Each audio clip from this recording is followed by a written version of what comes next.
அமைச்சர் பேசினார் சில மாதங்களுக்கோ வாரங்களுக்கு முன்னால். 2026 சட்டமன்ற தேர்தல் என்பது நான் அவர் ஏதோ சொல்ல போறாருன்னு பார்த்தா 1000 காலமா நடந்துட்டு இருக்கிற ஆரியர்களுக்கும் திராவிடர்களுக்கான அந்த போரின் நீட்சின்றாரு. என்னங்க கதை விடுறீங்க? என்ன கதை விடுறீங்க? இன்னைக்கு உறுதிமொழிகள் கொடுப்பது பெரிதல்ல. நான் ஒன்று being a trade union leader, எனக்கு ட்ரேட் யூனியன் பேக்ரவுண்ட் இருக்கிறதால நான் ஒன்று சொல்கிறேன். நம்ம வக்கீல் சார் சரவணன் பதில் சொல்லணும்னு நினைக்கிறேன். ஓல்டு பென்ஷன் ஸ்கீமை நாங்கள் கொண்டு வருவோன்னு சொல்லி லட்சக்கணக்கான அரசு ஊழியர்கள் வாக்குகளை பெற்று ஆட்சிக்கு வந்த உடனே நீங்கள் அந்த வாக்குறுதியை நிறைவேற்றினீர்களா? நிறைவேற்ற முடிந்ததா?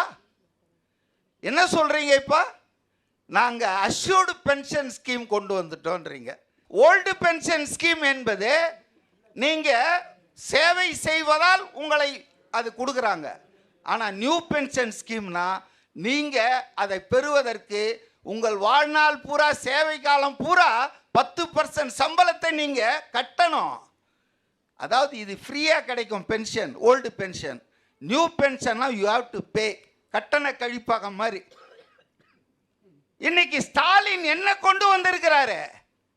ஸ்டாலின் அதுவும் 5 வருஷம் கழிச்சு முடிகிற நேரத்தில் எல்லா சங்கங்களும் ஒன்று சேர்ந்து போராடுகின்ற நேரத்தில் அல்வா கொடுத்துருக்கிறாரு.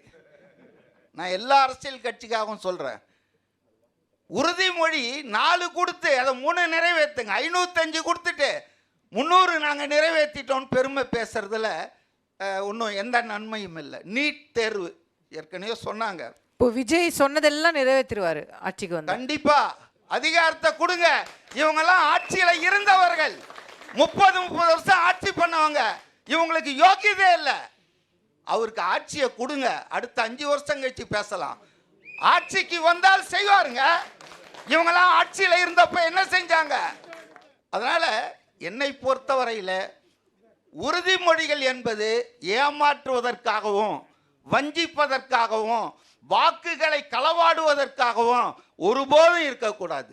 நிறைய விஷயம் என்னால் சொல்ல முடியும், நேரம் இல்லை. ஊழலற்ற நிர்வாகத்தை தருவேன் என்று இந்த கட்சிகள் உறுதிமொழி கொடுத்தா அது நல்லா இருக்குங்க. அதை கொடுக்கவே மாட்டாங்க. 1000 ரூபாய் கொடுக்குறேன்னுவாங்க, 2000 ரூபாய் கொடுக்குறேன்னுவாங்க.